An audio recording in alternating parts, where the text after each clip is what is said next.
Good morning student, my name is Aarti and my channel name is Physics with Aarti. In this channel I teach you physics which is related to class 9, 10, 11, 12, BSc, MSc. Again and again if you like my channel, my physics का note, and please subscribe my channel because notes are most important for exam purpose. क्योंकि last में आपको exam में notes लिखने होते हैं और उसी के बेस पर आपको मार्क्स मिलते हैं और जिससे आपकी डिवीजन क्लैरिफाई होती है. तो for exam purpose notes are most important है. Please subscribe my channel and share with the friend, क्योंकि यदि हमारे चैनल को सब्सक्राइब करेंगे तो मुझे मोटिवेशन मिलेगा और मैं ऐसी फिजिक्स की रिलेटेड वीडियो अपने इस चैनल में अपलोड करती रहूँगी.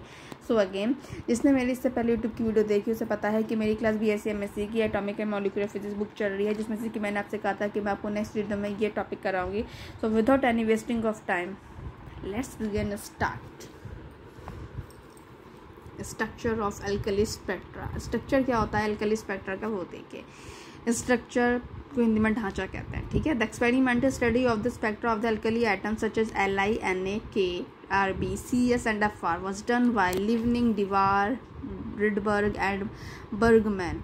द एक्सपेरिमेंटल स्टडी की थी जो स्पेक्ट्रा की एल्कली एटम की, जैसे मैंने आपको बताया Li, Na, K, ये किसने की थी? ये लिविंग साइंटिस्ट का नाम है डिवार, रिडबर्ग एंड बर्गमैन, ये चारों एक साइंटिस्ट के नाम है.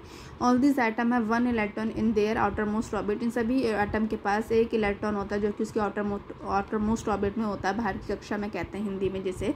This electron is the most loosely bound electron in the atom. ये इलेक्ट्रॉन जो होता है लूजली बाउंड होता है एटम में, and it is called the valence electron. इसे वैलेंस इलेक्ट्रॉन कहते हैं. वैलेंस इलेक्ट्रॉन मूव करते हैं फील्ड में, जो कि प्रोड्यूस करते हैं, प्रोड्यूस बाय द किसके द्वारा प्रोड्यूस होते हैं? Nucleus and the rest of the electron से, और बाइंड बाय इटसेल्फ, खुद के द्वारा भी.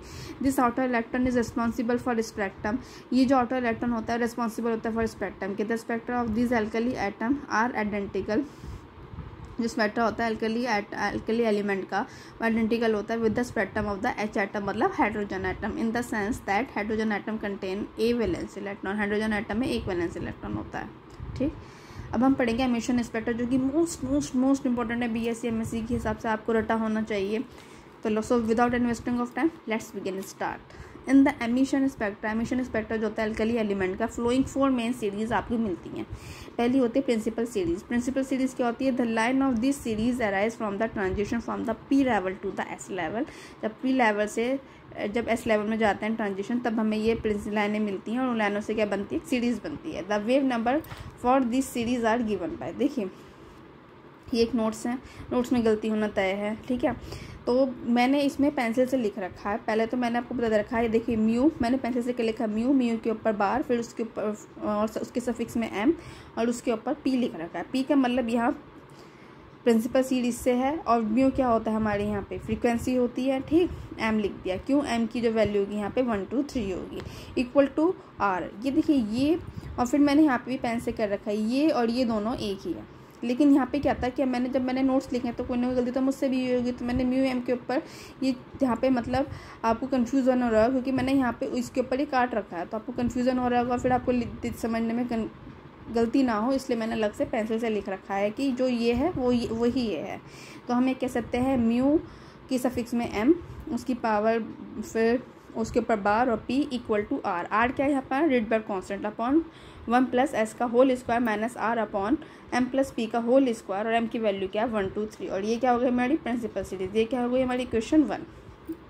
अगेन ये और ये एक ही है, आपको कन्फ्यूज़न ना हो इसलिए मैंने आपको ये पेंसिल के रूप में लिख के दिखाया. And now Second is the sharp series. The line of this series arise from the transition from the S level to the P level and the wave number for this series are given by. जब हमें line of series मिलती है, कब arise होती है? जब S से हम P में जाते हैं तो हमें शार्प सीरीज मिलती है. The wave number for this series, again जो ये है वो यही है. आपको कन्फ्यूज़न ना हो इसलिए मैंने इसको आपको पेंसिल में लिख के दिखाया. क्या है ये? म्यू के ऊपर फ्रीक्वेंसी, फिर इसके सफिक्स में M और उसके ऊपर बार और फिर S equal to R upon 2 + P का whole square minus R upon M + S का होल स्क्वायर. M की वैल्यू क्या है? 2 3 4, और ये क्या इक्वेशन 2 है. ठीक. ये हमारी होगी शार्प सीरीज. कब मिलती है? From the S level to the P, from the transition from the S level to P level. ये क्वेश्चन नंबर 2. थर्ड सीरीज हो गई हमारी डिफ्यूज सीरीज क्या होती है? The line of this series arise from the transition from the D level to the P level. जब हमें transition होता है from D level to the P level, और the wave number for this series are given by. Again जो ये है वही ये है, कि म्यू है, म्यू फ्रीक्वेंसी है, उसके ऊपर बार है, फिर डी है और सफिक्स में एम है। एम की वैल्यू क्या है यहाँ पे 3 4 5 equal to R, R Rydberg constant है अपॉन 2 प्लस के पी का whole square minus R upon M plus D का होल स्क्वायर। ये क्या होगी हमारी इक्वेशन नंबर 3। अब आती है फंडामेंटल सीरीज। फंडामेंटल सीरीज क्या होती है? The line of this series arise from the transition from the F level to the D level.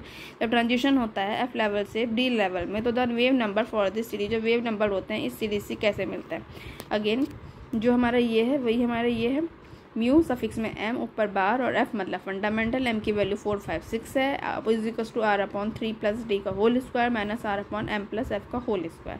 And the above relation, इन सब रिलेशन को जो मैंने भी बताया है, ठीक है, कैन बी रिटन एज, देखिए यहाँ पर आपको कन्फ्यूजन ना हो, जो लिख रखा है, जो ये लिख रखा है वही हमारा ये है, म्यू के ऊपर बार फिर P equal to M P से जब जा रहा है वो 1s में एरो लगा रखा है, एम की वैल्यू 2 से बराबर है और 2 से बड़ी है, तो हमें क्या मिलेगा? Principal series.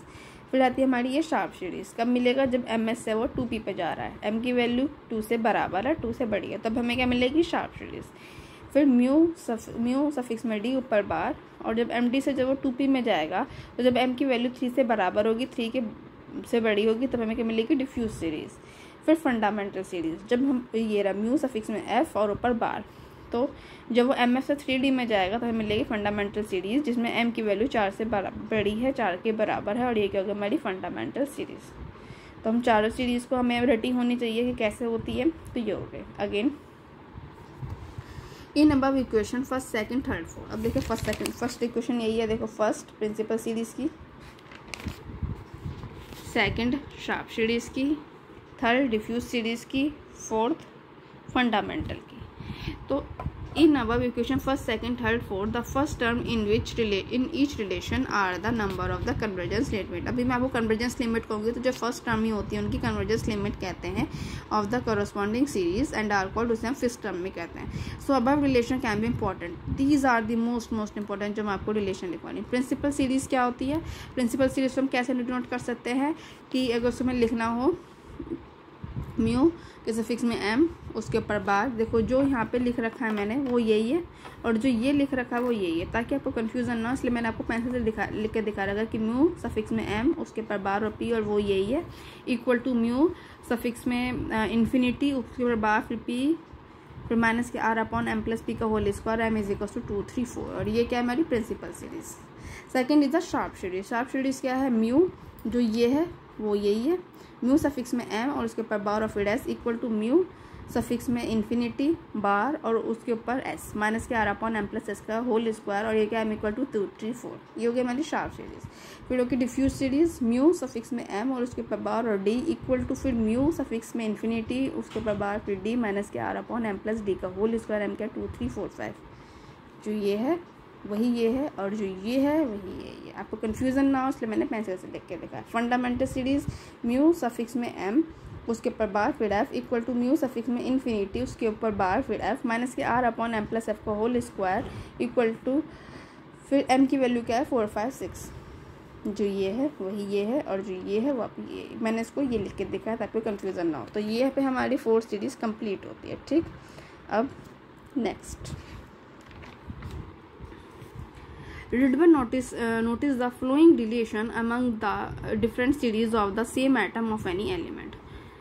ये देखिए the sharp क्या, पहला point, the sharp and diffuse series have common convergence limit, mu infinity s bar s equal to mu infinity bar d। जो ये है वो ये है, और जो ये है वो ये है। ठीक, शार्प और डिफ्यूज सीरीज की कॉमन कन्वर्जेंस लिमिट होगी, this common convergence limit is equal to the first running term m equal to 2 of the principal series. मतलब ये, अब देखिए ये कैसे है फर्स्ट रनिंग टर्म, ये किसकी बात कर रहा है? प्रिंसिपल सीरीज की। ठीक है, फर्स्ट रनिंग टर्म r, देखिए प्रिंसिपल सीरीज की, प्रिंसिपल सीरीज r 2 लिखा है मैंने यहाँ पे, m की वैल्यू 2 भी कही है ना, 2 प्लस, तो ये हो गई ये। ठीक, अब उसके बाद आता है third point, the convergence limit of principal series is equal to the running term m equal to 2 of sharp series. Sharp series का देखते हैं, देखिए ये रहा है शार्प सीरीज, इसमें मैंने एम की जगह लिखा 2, ये रहा। ठीक, अब आती fourth, the convergence limit of the fundamental series is equal to the first unit term of the diffuse series. Diffuse series का देखिए, ये देखिए m की जगह क्या रखा है 3 4 5, और यहाँ पे चूँकि 2 लिख रखा है मैंने यहाँ पे, देखे क्योंकि यहाँ पे मैंने 2 लिख रखा है तो यहाँ पे 2, ये ना नहीं सॉरी, यहाँ पे मैंने 3 लिख रखा है क्योंकि यहाँ पे मैंने डिफ्यूज सीरीज में m की वैल्यू 3 4 5 की थी, तो यहाँ पे क्या आएगी 3। तो ये 4 रिलेशन है, first, second, third and fourth हो गए। और ये किसके निकले हैं, ये रिलेशन निकला है different series of the atom में, जो कि मोस्ट इंपॉर्टेंट है। तो ये हमारे यहाँ पे हो गया। फिर इसके बाद ये the transition between sharp diffuse and fundamental series from the figure, most important diagram. ये डायग्राम तो इज द मोस्ट इम्पॉर्टेंट, आपको रटा होना चाहिए, आपको आना चाहिए, आपसे पूछा जाता है। और ये लॉन्ग के BSc MSc के हिसाब से तो मोस्ट इम्पॉर्टेंट है। तो देखिए ये कैसा है, ठीक। हाइड्रोजन sp_df, n की वैल्यू 2 3 4 5 6, देखो यहाँ से शुरू है ये। आप एक चीज़ देख रहे हैं, इसमें ये 3s है, ये 4s है, ये 5s है, ये 6s है, ठीक। ये 3p है, ये 4p है, 5p है, 6p है, ये 3d 4d 5d 6d sp_df, hydrogen 4f 5f 6f, ठीक। सोडियम का ले रहे हैं, सोडियम Na का ले रहे हैं, ये आपको पता होना चाहिए कि आप किसका निकाल रहे हैं। प्रिंसिपल की बात करते हैं, प्रिंसिपल में पहुंच जाते हैं। हमारी प्रिंसिपल सीरीज क्या कह रही थी कि P से S में जाना है, यही कह रही थी। तो हम P से S में जाते हैं। इसमें P के सारे 6p 5p 4p 3p किस में जा रहा है, S में। क्या है ये हमारी प्रिंसिपल, ठीक।